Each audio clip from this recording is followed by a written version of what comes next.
गडी कोण कोण. कोणातरी म्हटले माझे गडी ज्याच्या गळ्यात पवित्र तुळशीची माळ आहे ते म्हटले माझे गडी. ज्याच्या कपाळाला काय लावलेला आहे, बुक्का लावलेला आहे, तो कोण आहे, माझा गडी आहे. जो बुक्का लावून फिरतो तो काय माझा गडी नाही. जो स्वतःच्या कपाळाला बुक्का लावतो, जो दुसऱ्याला बुक्का लावायचा जातो, तो काय माझा गडी नाही. ज्याच्या गळ्यामध्ये पवित्र तुळशीची माळ आहे तो कोण आहे, माझा गडी आहे. महाराज माणसं माळच घालायला तयार होत नाही. ती काय सांगायचं आहे. परवा दिवशी कीर्तनात एक 92 वर्षाची आजीबाई माझजवळ आली. म्हटली महाराज मला जरा माळच घालायचं आहे म्हणले. मी म्हटलं आता आजीबाई तोंडात दात राहिले नाही काय नाही, एवढं वर्ष झालं, इतके दिवस झाले आणि एवढ्या वर्ष का तुम्ही माळ घातली नाही, आता तरी का माळ घालायचे, काय करावं म्हटली. चावाना म्हणून माळ घालायचे काय आता. म्हणजे आता माळ घालायची म्हणजे अजून सुद्धा काय विषयावरचं काय मन कमी झालेलं नाही. डॉक्टर कवळी सुद्धा ठोकून बसून बसली पण कवळीला सुद्धा जागा राहिली नाही. म्हणून आता ह्या म्हातारीला काय करायचे, माळ घालायचे. काय आता ह्या म्हातारीला बोलावं सांगा बरं. विठाला विठाला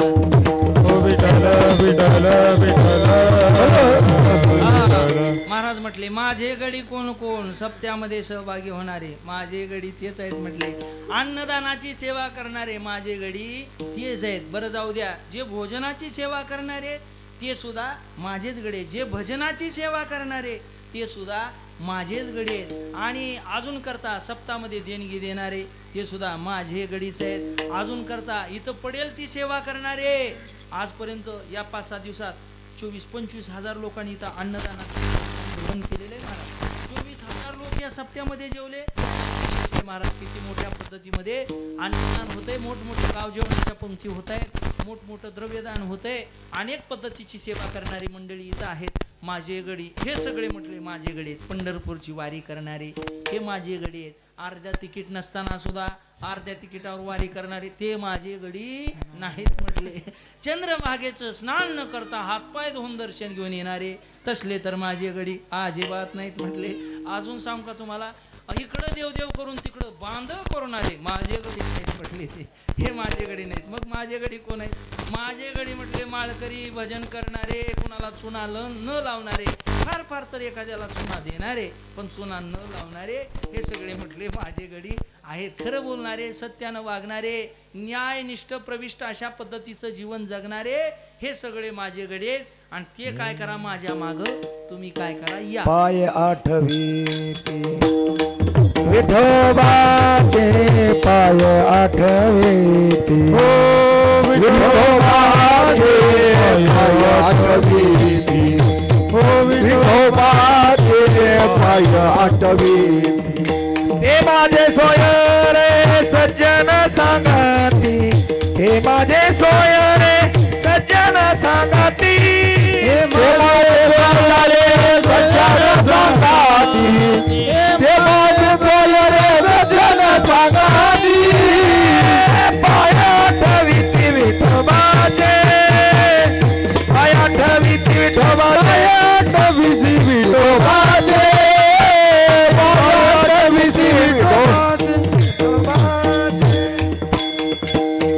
माझे सोयरे सज्जन सांगाती, पाय आठवीती विठोबाचे.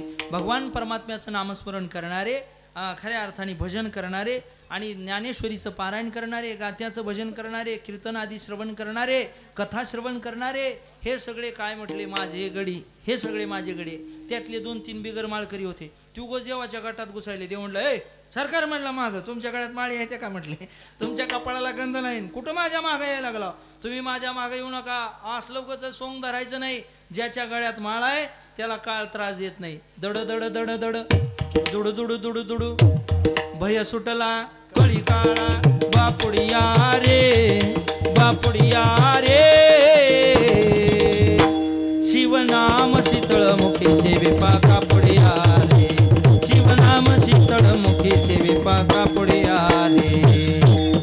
हो दड दड दड दड दुडू दुडू दुडू दुडू भय सुटला कळी काळा बापुडिया रे, शिवनाम शीतळमुखी सेविपा कापुडिया रे. ज्याच्या गळ्यामध्ये पवित्र तुळशीची माळ आहे, कपाळाला गंध लावलेला आहे, भगवान परमात्म्याचं नामस्मरण मुखामध्ये, तेच माझे गडे, तेच माझे गडी कोण कोण. निवडा भिन्न यातून. निवडण्याची प्रक्रिया जी असते का नाही, निवड करण्याकरता विवेक अत्यंत गरजेचा आहे. जीवनामध्ये विवेकाशिवाय निवड करता येत नाही. ऐका, हा विवेकी पुरुष कोण असतो त्याचा विचार सांगत असताना वेदांत शास्त्रामध्ये व्याख्या आलेली आहे. की म्हटले आत्मा सत असून तद्व्यतिरिक्त असणारं सर्व जगत हे असत आहे, असा दृढ निश्चय झालेला आहे, त्याला विवेकी पुरुष म्हटल्या जातं. अर्थात हा विवेक सापडतो कुठं? चंद्रू ते चंद्रिका, शंभू ते अंबिका, संत ते विवेका, असणे की जे. चला पुढं ऐका. हा विवेक आपल्या जीवनामध्ये असणं अत्यंत गरजेचं आहे. त्याच्याशिवाय आपल्याला विचार करण्याची सरणी प्राप्त होत नाही. चांगलं बरं खोटं खरं हा विचार करण्याकरता विवेक अत्यंत गरजेचा आहे. काही माणसं नुसता विचार करतात, नुसता विचार करण्यामध्ये वेळ घालवतात. एका व्यक्तीनं मला विचारलं, महाराज मला अमेरिकेला जायचं आहे, 2 वर्ष झालं मी विचार करतोय, मला किती खर्च येईल? मी म्हटलं अमेरिकेला जायला तुला काहीच खर्च लागणार नाही. तो म्हटला कसं काय? विचार करायला कसला आलाय खर्च? विचार करायला खर्च येत नाही, जाण्याकरता खर्च येतो. एक व्यक्ती रोज घरासमोरनं जाणाऱ्या म्हशीकडे पाहायचा. त्यातल्या एका म्हशीची शिंग गोल गोल आकाराची होती आणि त्या गोल आकाराच्या शिंगाकडे त्या म्हशीकडे पाहिलं की त्या व्यक्तीला वाटायचं ह्या म्हशीच्या शिंगात उडी हाणावी आणि पलीकडे जावं. त्यानं नुसता विचार करायचा. संध्याकाळी महाराजांचं कीर्तन गावात झालं. महाराजांनी सांगितलं नुसता विचार करू नका, विचार कृतीमध्ये आणा.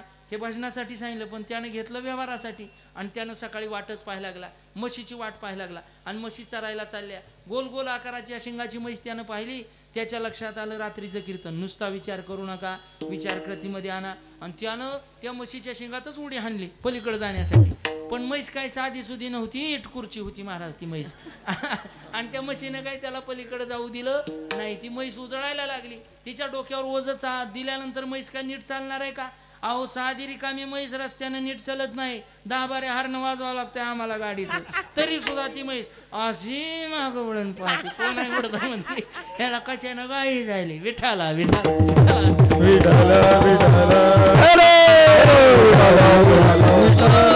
आणि मग ती म्हैस डोक्यावर वज दिल्यावर काय नीट चालणार आहे? आणि म्हैस कशी बी उधळायला लागली मारुतीच्या मंदिराला, पाटलाच्या वाड्याला, विक्रम महाराजाच्या घराला, इकडं नवीन काढलेल्या गाळ्याला, टपरीला, सप्त्याच्या मंडपाला अशी खेटायली.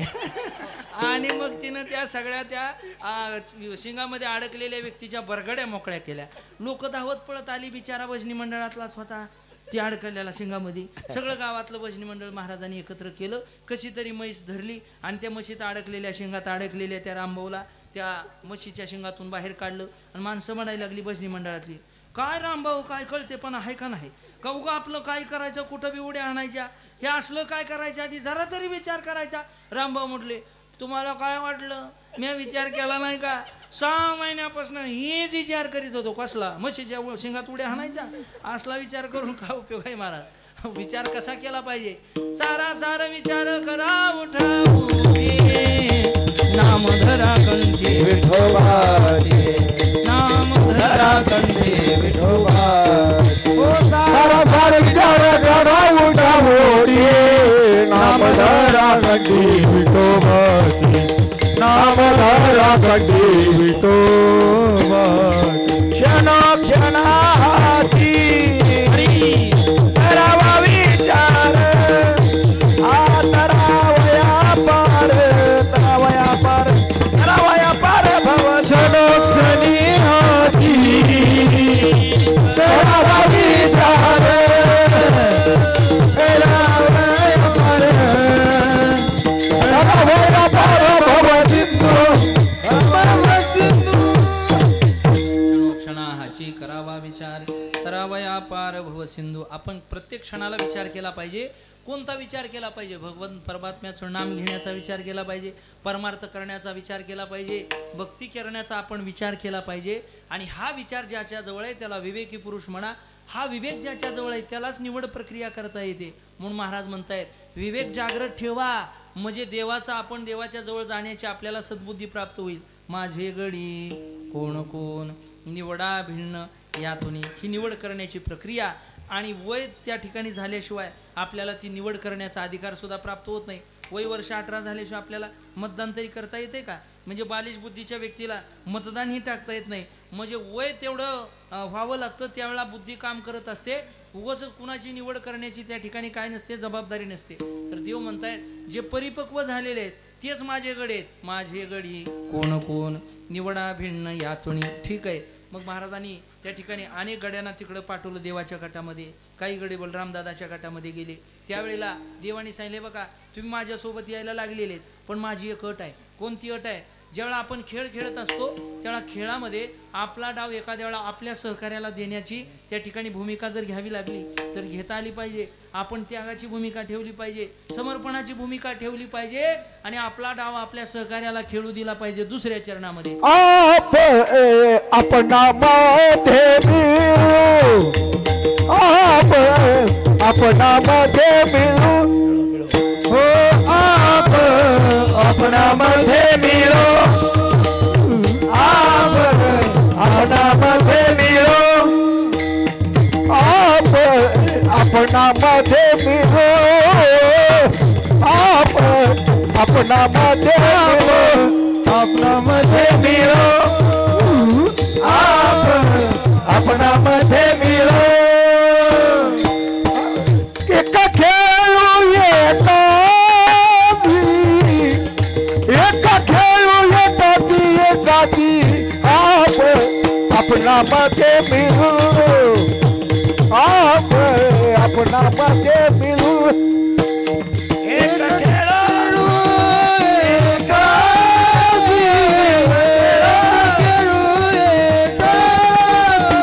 आपणामध्ये मिळू आपणामध्ये मिळू आपणामध्ये मिळू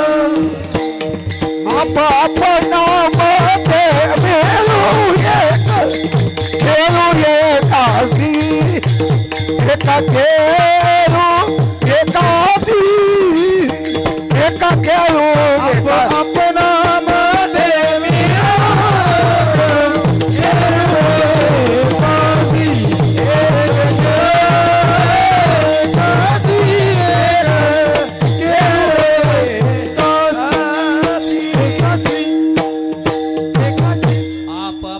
मध्ये मिळू एक खेळू एकाशी. अर्थात त्याग करण्याची भूमिका आपल्या जवळ असली पाहिजे, समर्पणाची भूमिका असली पाहिजे. आपल्या जीवनात त्याग ही करता आला पाहिजे, समर्पण करता आलं पाहिजे, वैराग्य धारण करता आलं पाहिजे. त्याच्याशिवाय आपण एकमेकामध्ये आणि व्यवस्थितपणानं खेळू शकत नाही. आपला डाव एखाद्या वेळा आपल्या सहकार्याजवळही जाऊ शकतो, त्यावेळेला काही वाईट वाटून घेण्याचं काही काम नाही. आपल्या जीवनामध्ये त्याग, समर्पण आणि वैराग्य या तिन्ही शब्दाचा अर्थ एकच आहे. ही गोष्ट आपल्या जीवनात असणं अत्यंत गरजेचं आहे. का जीवनामध्ये त्यागाची भूमिका देणारा आपला भारत देश आहे महाराज. ओ धरती है जहां ऋषि मुनि जपते प्रभु प्रेम की माला. हरि ओम हरि ओम हरि ओम. ओ धरती है जहां ऋषि मुनि जपते प्रभु प्रेम की माला. जहां हर बालक एक मोहन है और राधा हरि कबाला. राधा हरि कबाला. जहां सत्य अहिंसा और धर्म का पग पग लगता तेरा. ओ भारत देश मेरा, ओ भारत देश मेरा. डाल डाल पर सोने की चिड़िया कर दे है बसेरा. ओ भारत देश मेरा, ओ भारत देश मेरा, ओ भारत देश मेरा, ओ भारत देश मेरा. जीवनामध्ये त्याग अत्यंत महत्वाचा आहे. भगतसिंहाने आपल्या प्राणाची आहुती दिली. ऐका 2 मिनिटांमध्ये सांगतो. भगतसिंहाचं लग्न ठरलं. आईनं 50 रुपये दिले भगतसिंहाला आणि सांगितलं, भगत हे 50 रुपये घे आणि बाजार घेऊन ये, तुझं लग्न आपल्याला लावायचं आहे. भगतसिंह गेले आणि विचार करतायत भगतसिंह बाजारामध्ये जाऊन, या 50चा बाजार घेऊन जर मी घरी गेलो ना तर मला एका स्त्रीशी विवाह करावा लागेल, लग्न करावं लागेल आणि जन्मभर मला एका बाईची सेवा करावी लागेल. पण हेच 50 रुपये मी माझ्या देशासाठी खर्च केले तर जन्मभर मला माझ्या भारत मातेची सेवा करण्याचं सौभाग्य प्राप्त. जब घायल हुआ हिमालय खतरे में पड़ी आजादी.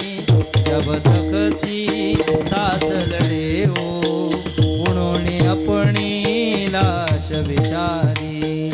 ओ वीर थे भारतवासी, ओ वीर बड़े बलिदानी. जो शहीद हुए उनकी जरा याद करो कुर्बानी. मेरे वतन के जरा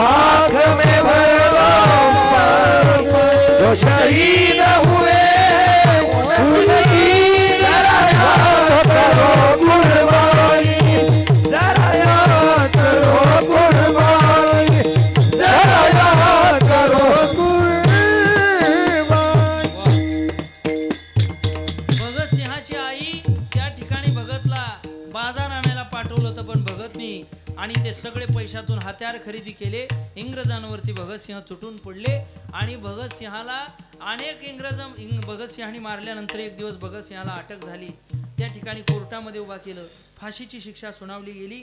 भगतसिंहाला भेटण्याकरता त्याची आई रडत रडत आली. महाराज, आईचं किती लेकरावरती प्रेम असतं. आपल्या लेकराला फाशीची शिक्षा झालेली आहे असं एखाद्या आईला कळल्यावर त्या आईच्या अंतकरणाला कसा पाजर फुटला असेल. हंबरुण वासर आले चाटते जवा गाय, तवा मले तिच्यामध्ये दिसते माझे माय. आया बाया सांगत होत्या होतो मी जवाताना, दुष्काळात मायेचा माझ्या आटला होता पाणा. पिठामध्ये पाणी वतून मले पाजेत जाय, तवा मले पिठामध्ये दिसते माझे माय. अंबरुण वासर आले चाटते जवा गाय, तवा मले तिच्यामध्ये दिसते माझे माय. त्या आईचं अंतकरण पिळवटून निघालं. आई धावत पळत आली. अरे भगत, हे काय केलंस रे बेटा तू? हे मला सुनेचं मुख पाहायचं होतं, नातवंडांना अंगा खांद्यावरती खेळवायचं होतं, हे बरं नाही केलं बेटा तू हे. असं भगतला जेव्हा आई बोलते तेव्हा भगतसिंह म्हणतात, आई तू ऐऱ्या गैऱ्याची आई नाही, तू वीर भगतसिंहाची आई आहे. सिंहाच्या आईनं रडायचं नसतं तर दहाडायचं असतं. भगतसिंह आपल्या आईला समजावून सांगताय, पण तरी सुद्धा आई म्हणते, अरे भगत, मला रडू नको म्हणण्याचा अधिकार तुला नाही, कारण तू अजून कुणाचा बाप झालेला नाही. तू जर कुणाचा बाप झाला असताना तर मग तुम्हाला रडू नको असं म्हटलाच नसतं. ऐका बापाचं अंतकरण कसं असतं, वर्णन केले का कवीनी. ओरा मंदी माया त्याच्या काळ्या मेघावाणी, दाखविना कधी कुणा डोळ्यातलं पाणी. झिजू झिजू संसाराचा गाडा हाकला, वटामंदी हासू जरी कणा वाकला. घडीभर तू थांब जरा, ऐक त्याची धापर, लई अवघड हाय घड्या उमगाया बापर, उमगाया बापर. लई अवघड हाय घड्या उमगाया बापर, उमगाया बापर. ऐका, भगतसिंहाने आईकडून वचन घेतलं, आई ज्या दिवशी माझं प्रेत धरणीवरती पडलेलं असेल आणि इंग्रज सरकारचा निरोप येईल, तुमच्या मेलेल्या भगतचं प्रेत घेऊन जा. त्या दिवशी माझं प्रेत नेण्याकरता माझ्या गावातल्या एखाद्या मित्राला पाठव, माझ्या एखाद्या भावाला पाठव, माझ्या एखाद्या नातेवाईकाला पाठव, पण माझं मेलेलं प्रेत नेण्याकरता आई तू येऊ नको. हे शब्द ज्यावेळा भगतसिंहाच्या आईनं ऐकले त्यावेळा आईच्या नेत्रातून अश्रूच्या धारा वाहायला लागल्या. आई म्हणते, अरे भगत, तू मेलेला आहेस, तुला फाशी झालेली आहे. ही गोष्ट ज्यावेळा मला माहीत होईल ना त्यावेळा तुला पाहण्याकरता, तुला मिठी मारण्याकरता माझ्या अंतकरणाचे हजारो तुकडे झालेले असतील. कोणी आईला बरं वाटणार आहे महाराज मेलेल्या लेकराला, त्या ठिकाणी शहीद झालेल्या लेकराला मिठी मारणं. आई त्या ठिकाणी म्हणते, अरे तुला मिठी मारण्याकरता माझं अंतकरण तिळतिळ तुटलेलं असेल रे भगत, आणि तू म्हणतो माझं प्रेत न्यायला तू येऊ नको, असं कार्य म्हणतो भगत. ऐका, भगतसिंहाने दिलेलं उत्तर ऐका. मी सांगायला लागलोय समर्पण सांगायलोय, मी त्याग सांगायला लागलोय, मी वैराग्य सांगायला लागलोय. ऐका, आपापणामध्ये मिळू एक खेळ एकाशी, समर्पणाची भावना आहे. समर्पण सांगायला लागलोय, त्याग सांगायला लागलोय. भगतसिंहाने सांगितलं, ऐका. भगतसिंह म्हणतात, आई तू जर माझं प्रेत न्यायला आलीस ना, तुझ्या डोळ्यामध्ये अश्रूच्या धारा आल्याशिवाय राहणारच नाहीत. आणि तुझ्या रडलेल्या चेहऱ्याकडे पाहून, तुझ्या डोळ्यातले अश्रू पाहून हे क्रूर स्वभावाचे इंग्रज लोक हसल्याशिवाय राहणारच नाहीत.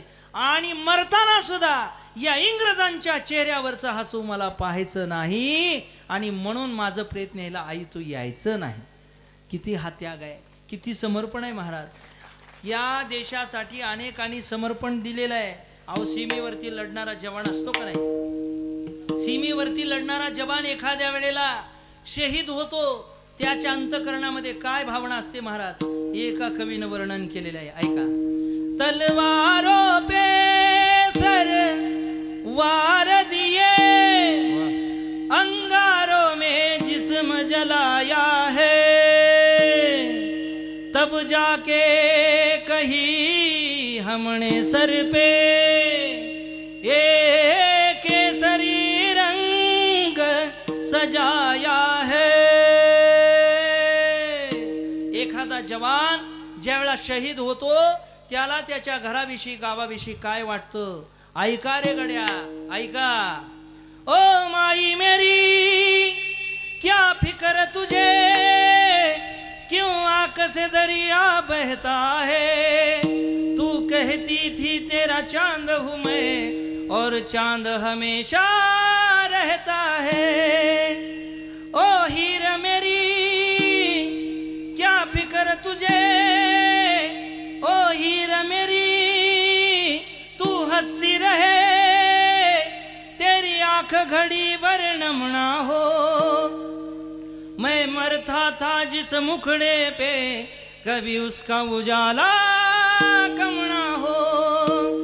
तेरी मिट्टी में मिल जावा गुल बन के मैं खिल जावा इतनी सी है दिल की आरज़ू।